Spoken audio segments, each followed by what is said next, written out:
Good morning friends, আমি অমরনাথ। তোমাদের সকলকে স্বাগত জানাই তোমাদের প্রিয় YouTube channel MH education lab. তো আজকে তোমার সাথে ডব্লিউবিসিএস প্রিলিমস প্লাস মেন্সের প্রিভিয়াস ইয়ার কোশ্চেনগুলোকে নিয়ে আলোচনা করব। লাস্ট 20 ইয়ার্স ধরে যে সমস্ত কোশ্চেনগুলো ডব্লিউবিসিএস প্রিলিমস প্লাস মেন্সে এসছে, তো সেই সমস্ত কোশ্চেনগুলোকে নিয়ে এখানে আজকে আলোচনা করা হবে। ক্লিয়ার? চল, তো আজকে প্রথম প্রশ্ন এখানে কি আছে, the famed mathematician of ancient India was.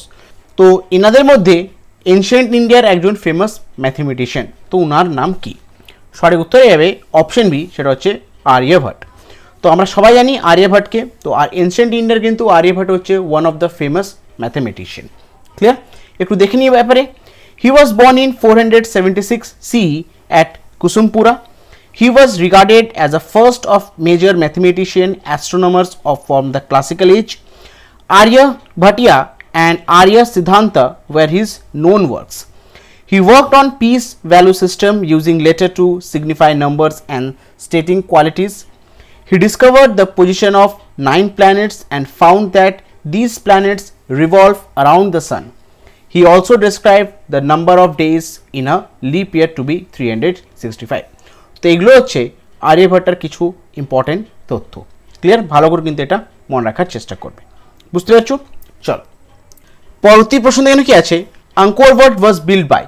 Angkor Wat টেম্পলটি কে তৈরি করেছিলেন? সঠিক উত্তরে যাবে অপশন সি, সেটা হচ্ছে সূর্যবর্মন। তো একটু দেখে নিয়ে এর ব্যাপারে। Angkor Wat temple complex at Angkor near Siem Reap, Cambodia, that was build in 12th century by king Suryavarman two. তো আঙ্কোর ওয়াট যে টেম্পলটি আছে সেটি সিয়াম রিপ, ক্যাম্বোডিয়াতে একটি 12 সেঞ্চুরিতে তৈরি করা হয়েছিল। আর এটি তৈরি করেছিলেন কে? ওনার নাম হচ্ছে king Suryavarman two. Clear?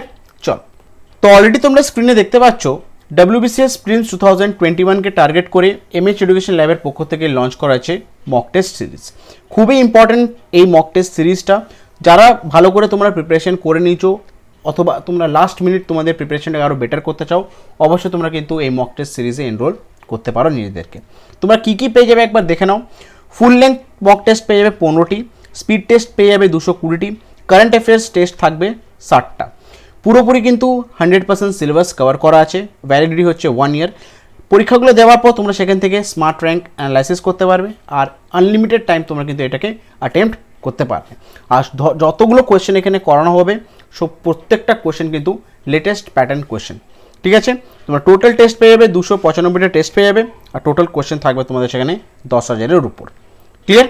Description বক্সে তোমরা গিয়ে ভালো করে তোমরা এখানে কোর্স এবং পেমেন্ট লিঙ্কটা এখানে দেওয়া আছে, তোমরা ক্লিক করে সেখানে সমস্ত ডিটেলস ওখানে তোমরা দেখে নিও। আর অবশ্যই যখন তোমরা এনরোলমেন্ট করবে AMAR এই যে কোডটা দেখতে পাচ্ছ, এই কোডটা কিন্তু তোমরা অবশ্যই টাইপ করে এখানে এন্টার করে দেবে। তোমরা যদি এই কোডটা টাইপ করো তোমরা কিন্তু স্ট্রেট 50% ডিসকাউন্ট পেয়ে যাবে। অবশ্যই তোমরা কিন্তু AMAR 50 কোডটা ব্যবহার করে 50% ডিসকাউন্ট অ্যাভেল করে নেবে এই মক টেস্ট সিরিজের জন্য। ক্লিয়ার?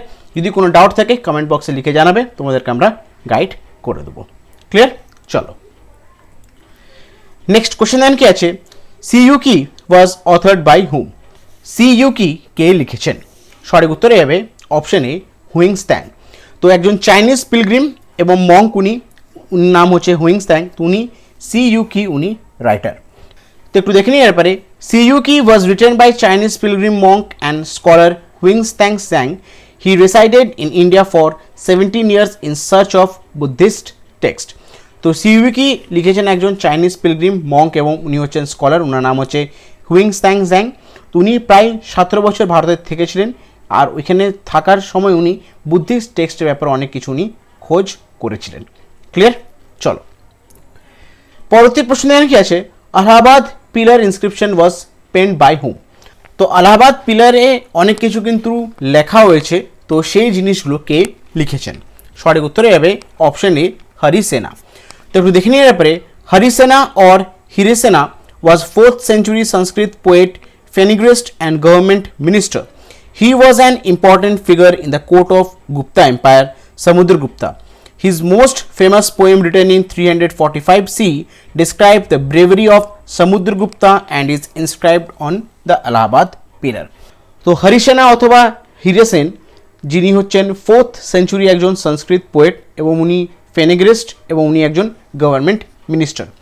ওনাকে দেখা গেছিলো সমুদ্রগুপ্তা এম্পায়ারের সমুদ্রগুপ্তার কোর্টে, ঠিক আছে। আর উনি 345 সিইতে একটা ফেমাস পোয়েম লিখেছেন, আর যে পোয়েমটা কিন্তু এলাহাবাদ পিলারের উপরে ইনস্ক্রাইব করা আছে, সেটা কিসের উপর লেখা ছিল? ব্রেভারি অফ সমুদ্রগুপ্তা, ঠিক আছে। ওইখানে কিন্তু সমুদ্রগুপ্তার ব্রেভারির ব্যাপারে কিন্তু ওই এলাহাবাদ ইনস্ক্রিপশনটা বা এলাহাবাদ পিলারের মধ্যে এটা ইনস্ক্রাইব করে লেখা আছে। এটা কে লিখেছেন? উনি হচ্ছেন হরি সেনা। ক্লিয়ার? চলো পরবর্তী প্রশ্ন এখানে কি আছে? Indica was written by hmm? Indica বইটি কে লিখেছেন? সঠিক উত্তরে যাবে অপশন বি, উনি হচ্ছেন মেগাস্থেনিস।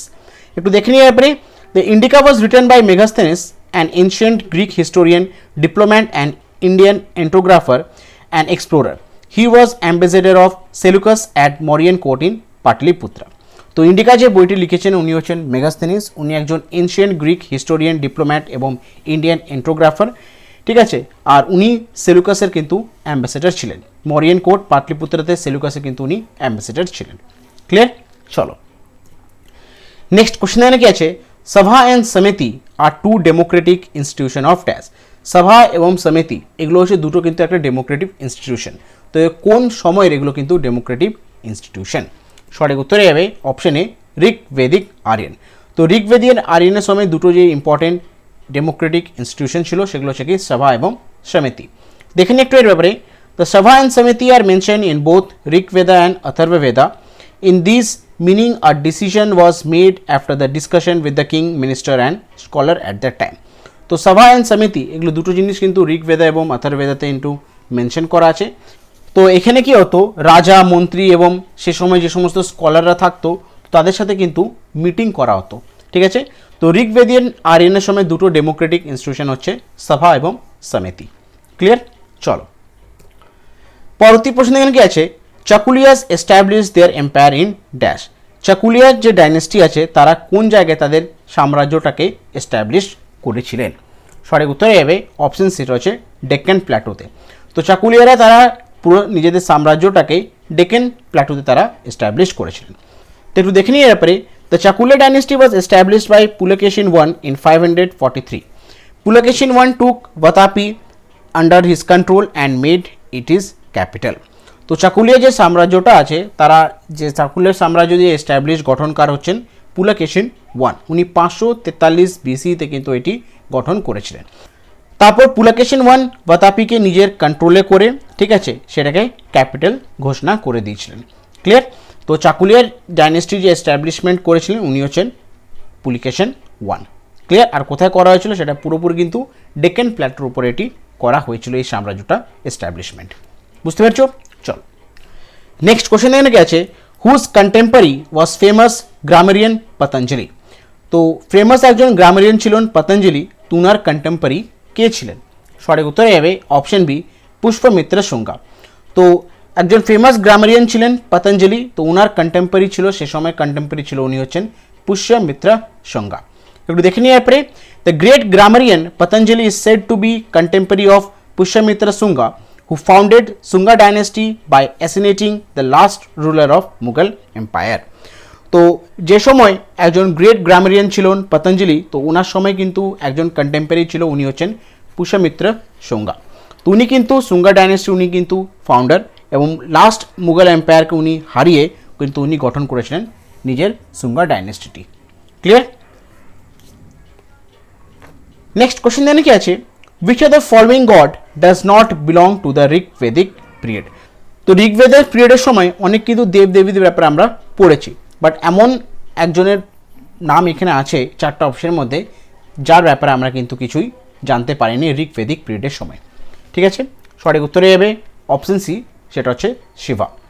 তো ঋগ্বেদিক পিরিয়ডের সময় আমরা অনেক ভগবানের ব্যাপারে আমরা পড়েছি, বাট শিব যে ভগবানটি আছে গড শিবার ব্যাপারে কিন্তু আমরা কোথাও উল্লেখ পাইনি ঋগ্বেদিক পিরিয়ডের সময়। একটু দেখে নিই ব্যাপারে, god mention in Rigvedas are Indra, Agni, Varuna, Soma, Savitri, Vishnu, Aditi, Apsaras, Rudra, Usha and Prithvi and many more, but there were no mention of god Shiva. তো বিভিন্ন ভগবানের ব্যাপারে আমরা কিন্তু ঋগ্বেদিক পিরিয়ডের সময় পড়েছি, বাট শিবার ব্যাপারে, গড শিবার ব্যাপারে কিন্তু আমরা কোনো জায়গায় উল্লেখ পাইনি। ক্লিয়ার? চল পরবর্তী প্রশ্ন এখানে কি আছে? The most important source of information for the municipal administration of the city of Patliputra in Mauryan Empire is? তো মরিয়ান এম্পায়ারের সময় পাটলিপুত্রে যে শহরটি ছিল সেখানে কিন্তু মিউনিসিপ্যাল অ্যাডমিনিস্ট্রেশন কিন্তু চলতো। তো সেই মিউনিসিপ্যাল অ্যাডমিনিস্ট্রেশনের ব্যাপারে আমরা যে ইনফরমেশনটা পেয়েছি সেটা কোথা থেকে আমরা পেয়েছি? এর সঠিক উত্তরে হবে অপশন বি, অর্থশাস্ত্র। তো অর্থশাস্ত্র থেকে আমরা কিন্তু মরিয়ান এম্পায়ারের পাটলিপুত্র বলে একটি জায়গা আছে, তো সেখানে মিউনিসিপ্যাল অ্যাডমিনিস্ট্রেশন চলতো। তো সেই মিউনিসিপ্যাল অ্যাডমিনিস্ট্রেশনের ব্যাপারে কিন্তু আমরা বিভিন্ন রকমের ইনফরমেশন পেয়েছি অর্থশাস্ত্র থেকে। ক্লিয়ার? তো একটু দেখে নিই ব্যাপারে।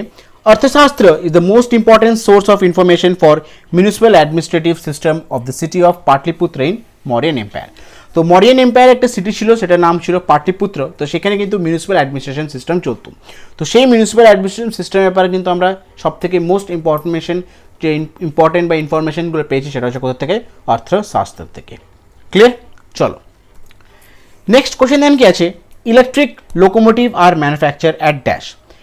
আমাদের ভারতে ইলেকট্রিক মানে এই অপশনগুলোর মধ্যে ইলেকট্রিক লোকোমোটিভ কোথায় কিন্তু তৈরি করা হয়? অপশন হয়ে যাবে অপশন সি, চিত্তরঞ্জন। তো চিত্তরঞ্জন লোকোমোটিভ ওয়ার্কস আমরা সবাই জানি আসানসোলের কাছে আছে। তো সেখানে কিন্তু ইলেকট্রিক লোকোমোটিভস কিন্তু সেখানে তৈরি করা হয়। একটু দেখে নিই এরপরে। Chittaranjan locomotive works is a state owned electric locomotive manufacture based in India. It is located at Chittaranjan in Asansol. It is one of the largest locomotive manufacture in the world. তো চিত্তরঞ্জন লোকোমোটিভ ওয়ার্কস যেটা হচ্ছে একটা স্টেট ওন ইলেকট্রিক লোকোমোটিভ একটা manufacture based ইন্ডিয়াতে, আর এটা কিন্তু কোথায় আছে? আসানসোলের কাছে চিত্তরঞ্জন, সেখানে কিন্তু এটি লোকেট করা আছে। আর এটা কিন্তু সারা বিশ্বের one of the largest locomotive manufacture. Clear? চলো নেক্সট কোশ্চেন দেন কি আছে, in which of the following district of West Bengal the decennial growth in population has been higher than the state's decennial growth. তো পশ্চিমবঙ্গের মধ্যে এমন একটি ডিস্ট্রিক্ট আছে যেখানে সারা পশ্চিমবঙ্গ যে ডেসিনাল গ্রোথ আছে, ডিক্লাইন যে গ্রোথ আছে, তার থেকেও কিন্তু বেশি ডিক্লাইন গ্রোথ কিন্তু সেই ডিস্ট্রিক্টে আছে। তো পশ্চিমবঙ্গের সেই ডিস্ট্রিক্টটির নাম কি? সঠিক উত্তরে যাবে অপশন ডি, নর্থ দিনাজপুর। তো পশ্চিমবঙ্গ যদি পুরো পশ্চিমবঙ্গকে যদি কভার করে নিই, যদি পুরো পশ্চিমবঙ্গকে যদি আমরা ইনক্লুড করি, পুরো পশ্চিমবঙ্গের মধ্যে যে ডেকিনাল যে গ্রোথটা আছে, ডেকিডাল যে গ্রোথটা আছে, তার থেকেও বেশি যে গ্রোথটা হচ্ছে কিন্তু সেটা হচ্ছে নর্থ দিনাজপুরের। ক্লিয়ার? একটু দেখে নিই ব্যাপারে। Two district with highest decadal growth rate are north Dinajpur with 22.9% and Malda 21.5%, while the lowest rate are Kolkata 1.9% and Hooghly 9.5%. তো আমাদের পশ্চিমবঙ্গের মধ্যে দুটো ডিস্ট্রিক্ট যার ডেকেডাল গ্রোথ রেটটা অনেকটাই বেশি, সেগুলো হচ্ছে কী কী? সেটা হচ্ছে নর্থ দিনাজপুর 22.9% এবং মালদা হচ্ছে 21.5%। এবং সবথেকে লোয়েস্ট ডেকেডাল গ্রোথ যেটা হচ্ছে সেটা কোন দুটো ডিস্ট্রিক্ট? সেটা হচ্ছে কলকাতা, সেটা হচ্ছে 1.9% এবং হুগলি হচ্ছে 9.5%। ক্লিয়ার? চল নেক্সট কোশ্চেন কি আছে, the India Bangladesh agreement over the sharing of Ganga water was signed in which year? তো ভারত এবং বাংলাদেশের মানে গঙ্গা যে জলটা আছে তার শেয়ারিংয়ের ব্যাপারে একটা এগ্রিমেন্ট করা হয়েছিল। ঠিক আছে? তো সেটি কোন সালে চুক্তিটি করা হয়েছিল? সঠিক উত্তরে যাবে অপশন বি, 1996-এ। তো 12 ডিসেম্বর 1996 সালে ইন্ডিয়া বাংলাদেশের গঙ্গা ওয়াটার নিয়ে একটা এগ্রিমেন্ট করা হয়েছিল। তো দেখে নিই এরপরে। On 12th December 1996, Dhaka and Delhi signed a historic treaty on sharing the waters of Ganga that travels through Nepal and India and then into Bangladesh. তো 12 ডিসেম্বর 1996 সালে ঢাকা এবং দিল্লির মধ্যে একটা হিস্টোরিক ট্রিটি সাইন করা হয়েছিল, সেটা হচ্ছে গঙ্গা ওয়াটারটা শেয়ারিংয়ের ব্যাপারে, যেটা গঙ্গা ওয়াটারটা নেপাল ভারত এবং হয়ে বাংলাদেশ যাচ্ছে। তো সেই ওয়াটারের শেয়ারিং ব্যাপারে কিন্তু 12 ডিসেম্বর 1996 সালে একটা ট্রিটি করা হয়েছিল। ক্লিয়ার?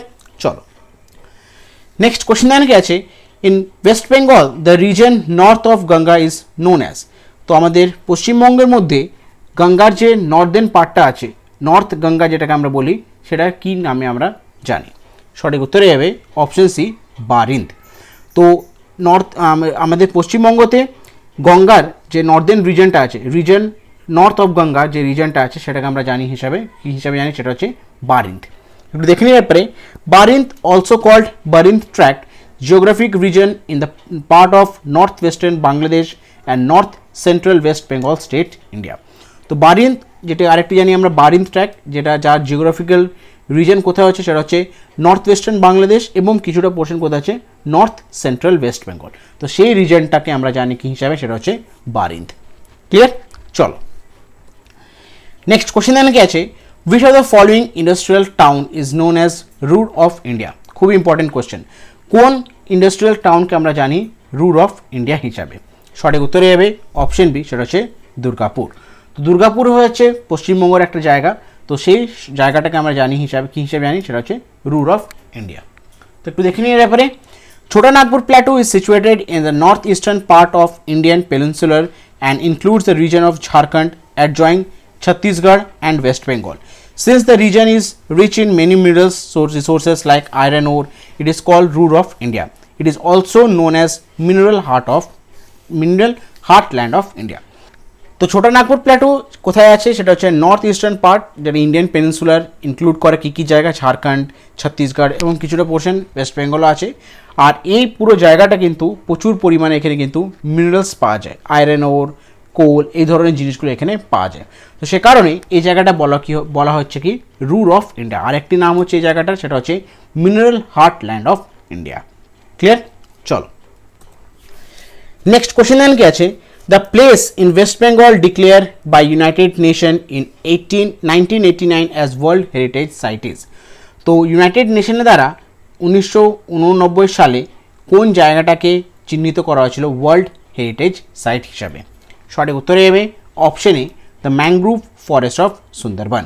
তো mangrove forest of Sundarban United Nation 1989 সালে এই জায়গাটাকে ওয়ার্ল্ড হেরিটেজ সাইট হিসাবে তারা চিহ্নিত করেছিলেন।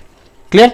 একটু দেখে নিয়ে ব্যাপারে, the Sundarban mangrove forest, one of the largest such forest in the world, lies on the delta of Ganges, Brahmaputra and Meghna river on the Bay of Bengal. It is adjacent to the border of India's Sundarban World Heritage Site inscribed in 1987.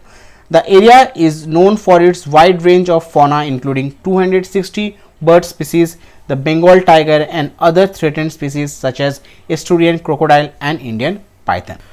তো সুন্দরবন যে mangrove ফরেস্টে আছে সেটা গঙ্গা, ব্রহ্মপুত্রা এবং মেঘনা river ডেল্টার উপরে আছে, আর এটা কিন্তু সারা পৃথিবীর ওয়ান অফ দ্য লার্জেস্ট কিন্তু একটা ম্যানগ্রোভ ফরেস্ট। এখানে বিভিন্ন রকমের কিন্তু প্রজাতির পাখি, বেঙ্গল টাইগার, কিছু থ্রেটেন স্পিসিস যেমন এস্টোরিয়ান ক্রোকোডাইল, ইন্ডিয়ান পাইথন কিন্তু এটা পাওয়া যায়। আর এই সাইটটা বা এই জায়গাটা ইউনাইটেড নেশন 1989 কিন্তু এটাকে চিহ্নিত করেছিল ওয়ার্ল্ড হেরিটেজ সাইট হিসাবে। ক্লিয়ার? চলো নেক্সট কোশ্চেন কি আছে, what is the name of island which is emerging gradually near estuary of Ganga? তো গঙ্গার এস্টুয়ারির কাছে একটা নতুন কিন্তু আইল্যান্ড এমার্জ করছে, তো সেই আইল্যান্ডটির নাম কি? সঠিক উত্তরে যাবে অপশন সি, পূর্বাশা। তো গঙ্গার এস্টুয়ারির কাছে একটা নতুন আইল্যান্ড কিন্তু এমার্জ করছে, সেই আইল্যান্ডটির নাম হচ্ছে পূর্বাশা। ক্লিয়ার? একটু দেখে নিয়ে ব্যাপারে, Purbasha island was a small uninhabited offshore sandbar island in the Bay of Bengal off coast of Ganges Brahmaputra Delta region. তো পূর্বাশা আইল্যান্ড হচ্ছে একটা ছোট্ট আনইনহ্যাবিটেড অফশোর, মানে সেখানে কোনো মানুষজন কিন্তু এখনও বাস করে না। এটা হচ্ছে একটা স্যান্ডবার আইল্যান্ড, যেটি বে অফ বেঙ্গল এবং গঙ্গা ব্রহ্মপুত্র ডেল্টা রিজনের কাছে কিন্তু এটি একটা তৈরি হচ্ছে বা ইমার্জ হচ্ছে। ক্লিয়ার? চলো নেক্সট কোশ্চেন কি আছে, the Farakka project is mainly aimed towards? Farakka যে প্রজেক্টটি করা হয়েছিল, তো সেই করার পিছনে মূল উদ্দেশ্যটা কি? সঠিক উত্তরে যাবে option B, preserving the port of Kolkata. Kolkata পোর্টটাকে প্রিজার্ভ করার জন্য, প্রিভেন্ট করার জন্য কিন্তু ফারাক্কা প্রজেক্টটি তৈরি করা হয়েছিল। একটু দেখে নিই এরপরে, main objective of Farakka barrage project is to divert adequate quantity of Ganga water to Bhagirathi Hooghly river system through 38.38 km long feeder canal for preservation and maintenance of Kolkata port by improving the regime and navigability of the Bhagirathi Hooghly river system. তো ফারাক্কা যে প্রজেক্টটি তৈরি করা হয়েছিল সেটি main উদ্দেশ্য ছিল কলকাতা পোর্টটাকে preserve করার জন্য বা প্রিভেন্ট করার জন্য। ঠিক আছে, অ্যাকচুয়ালি মেন যে অবজেক্টিভ ছিল ফারাক্কা ব্যারেজ প্রজেক্টটা ছিল, সেটাকে হচ্ছে divert adequate quantity of Ganga water. Ganga ওয়াটারটাকে ডাইভার্ট করার জন্য, কোথায় ডাইভার্ট করার জন্য? ভাগীরথী হুগলির সাথে মিশিয়ে দেওয়ার জন্য একটা ক্যানেল তৈরি করা হয়েছিল, 38.38 কিলোমিটার একটা লং ক্যানেল তৈরি করা হয়েছিল। সেখান দিয়ে কী হতো, যে ওয়াটারটাকে ডাইভার্ট করার জন্য কিন্তু এটি তৈরি করা হয়েছিল, যাতে কলকাতার যে পোর্টটা সেটাকে মেনটেন করা যেতে পারে, প্রিজার্ভ করা যেতে পারে। তো সেই কারণে কিন্তু এই ফারাক্কা প্রজেক্টটি তৈরি করা হয়েছিল পশ্চিমবঙ্গের মধ্যে। ক্লিয়ার? চলো নেক্সট কোশ্চেন দেন কি আছে, the second highest railway station in the world is situated of Ghum near Darjeeling at an altitude of dash. তো সারা বিশ্বের দ্বিতীয় হাইয়েস্ট রেলওয়ে স্টেশন কিন্তু তৈরি করা হয়েছে দার্জিলিং ঘুমে। তো সেটির হাইট কত? সঠিক উত্তরে যাবে অপশন এ 2258 মিটার। তো 2258 মিটারের একটা রেলওয়ে স্টেশন, সেটির নাম হচ্ছে ঘুম। সেটি করা হয়েছে কোথায়? দার্জিলিংয়ে এটি করা হয়েছিল। হাইয়েস্ট যে রেলওয়ে স্টেশন সেটা হচ্ছে কোথায়? চায়নাতে আছে। সেই রেলওয়ে স্টেশনের নাম হচ্ছে ট্যাঙ্গুলা স্টেশন। ক্লিয়ার? একটু দেখে নিয়ে তারপরে, Ghum railway station of Darjeeling Himalaya railway is the highest railway station in India. It is situated at altitude of 2258 metre. তো ঘুম রেলওয়ে স্টেশন দার্জিলিং হিমালয় রেলওয়ের কিন্তু একটা হাইয়েস্ট রেলওয়ে স্টেশন ভারতের মধ্যে। আর এটি কত অ্যালটিটিউডে করা আছে? সেটা হচ্ছে 2258 মিটার অ্যালটিটিউডে এটি করা আছে। ক্লিয়ার? চলো নেক্সট কোশ্চেন দেখেন কি আছে, NH34 কানেক্টস, ন্যাশনাল হাইওয়ে 34 কোন জায়গাগুলোকে কানেক্ট করে? সঠিক উত্তরে যাবে option C, Kolkata with Siliguri. তো NH34 যে রোডটা আছে, তো সেটা কিন্তু কলকাতা শিলিগুড়িকে কানেক্ট করে। ক্লিয়ার? দেখে নিই একটু এর ব্যাপারে। National highway 34 or NH34 runs from Damdam in North Kolkata to Dalkola, where it meets NH31 which connects it to Siliguri, several towns in North Bengal and North East. তো NH34 যেটা কোথা থেকে শুরু হচ্ছে? দমদম থেকে শুরু হচ্ছে, আর কোথায় মিট করছে? সেটা হচ্ছে দালখোলা। তারপর সেই রোডটা NH31 এর সাথে মিট করে, যেটা কোথায় কানেক্ট করে? শিলিগুড়িকে কানেক্ট করে। ক্লিয়ার? চলো নেক্সট কোশ্চেন জানা গেছে, Canada dam is on dash river. আর ক্যানাডা ড্যামকে আরেকটি নাম হচ্ছে ম্যাসেঞ্জর ড্যাম। তো ম্যাসেঞ্জর ড্যাম অথবা ক্যানাডা ড্যাম কোন নদীর উপরে এটি করা আছে? সঠিক উত্তরে যাবে অপশন ডি, সেটা হচ্ছে ময়ূরাক্ষী। তো ময়ূরাক্ষী নদীর উপরে কিন্তু ড্যাম করা আছে, সেই ড্যামটির নাম হচ্ছে ক্যানাডা ড্যাম অথবা ম্যাসেঞ্জর ড্যাম। ক্লিয়ার? তো একটু দেখে নিই ব্যাপারে। Massanjore dam across the Mayurakshi river is in Dumka district of Jharkhand state, built with Canadian aid. It is also called Canada Dam or Pearson Dam. It was commissioned in 1956. The dam is 155 meter high from its base and is 2170 feet long. তো Massanjore dam যেটি তৈরি করা হয়েছে কোথায়? ময়ূরাক্ষী রিভারের উপরে। ঠিক আছে, এটা কোথায় আছে? দুমকা, যেটা কোন ডিস্ট্রিক্ট? ঝাড়খণ্ড ডিস্ট্রিক্টে পড়ে, ঝাড়খণ্ড রাজ্য ডিস্ট্রিক্টের মধ্যে পড়ে। আর এটি কিন্তু ক্যানাডিয়ান এড দিয়ে তৈরি করা হয়েছিল। এই ড্যামটা কমিশন করা হয়েছিল 1956 সালে। আর ড্যামটার হাইট হচ্ছে 155 ফিট এবং এর দূরত্ব মানে এর লেন্থ হচ্ছে কত? 2170 ফিট এটি লম্বা। ক্লিয়ার? চলো নেক্সট কোশ্চেন দেখেন কি আছে, the source of Jaldhaka river is dash. তো জলঢাকা যে রিভারটি আছে তার মেন সোর্স কোনটি? সঠিক উত্তরে যাবে অপশন এ, বিতাং লেক। তো বিতাং লেক হচ্ছে জলঢাকা রিভারের মেন সোর্স। একটু দেখে নিই ব্যাপারে। The Jaldhaka river also known as Diuchi River in earlier times. It's a trans-boundary river flowing through India, Bhutan and Bangladesh with a length of 192 km that originates from Kupup of Bitang Lake. তো Jaldhaka river system, যেটি আরেকটি নাম হচ্ছে দিউচি river, আগে এটাকে নাম ছিল দিউচি river. আর এটা কিন্তু একটা ট্রান্স বাউন্ডারি রিভার, ফ্লোয়িং কোথা থেকে কোথায় ফ্লো করছে? এটা ভারত, ভুটান এবং বাংলাদেশের উপর দিয়ে এটা ফ্লো করছে। আর দূরত্ব হচ্ছে বা এটা কত কিলোমিটার ডিস্টেন্স কভার করছে লেকটা? সেটা হচ্ছে 192 কিলোমিটার। আর কোথা থেকে এটি অরিজিনেট হচ্ছে? এই নদীর কোথা থেকে অরিজিনেট হচ্ছে? সেটা হচ্ছে কুপুপ অর বিতাং লেক থেকে এটি অরিজিনেট হচ্ছে। ক্লিয়ার? চলো নেক্সট কোশ্চেন এনে গেছে, of the Indian state West Bengal has longest boundary with which state. তো আমাদের পশ্চিমবঙ্গ 5টা রাজ্যের সাথে কিন্তু তারা বাউন্ডারিটা শেয়ার করে। তো সব থেকে বেশি লেন্থ কোন বাউন্ডারির সাথে, মানে কোন রাজ্যের বাউন্ডারির সাথে তারা শেয়ার করে? পশ্চিমবঙ্গ। সঠিক উত্তরে যাবে অপশন এ, ঝাড়খণ্ড। তো 5টা যে রাজ্য আছে যার সাথে পশ্চিমবঙ্গ নিজের বাউন্ডারিটা শেয়ার করে, সেগুলো কী কী দেখে নাও। বিহার, ঝাড়খণ্ড, আসাম, উড়িষ্যা অ্যান্ড সিকিম। সবথেকে বেশি পরিমাণে বা সবথেকে বেশি অ্যামাউন্ট অফ যে জায়গা নিয়ে যে মানে লংগেস্ট যে বাউন্ডারি আছে সেটা শেয়ার করেছে ঝাড়খণ্ডের সাথে। ক্লিয়ার? চলো নেক্সট কোশ্চেন জানা গেছে, proportion of area under forest cover in West Bengal. তো আমাদের পশ্চিমবঙ্গ রাজ্যের মধ্যে কত শতাংশ জঙ্গল আছে? তো সঠিক উত্তরে যাবে অপশন এ, 13.38%। তো আমাদের পশ্চিমবঙ্গ রাজ্যের মধ্যে প্রায় 13.38% কিন্তু এরিয়া ফরেস্ট কভার করা আছে। ক্লিয়ার?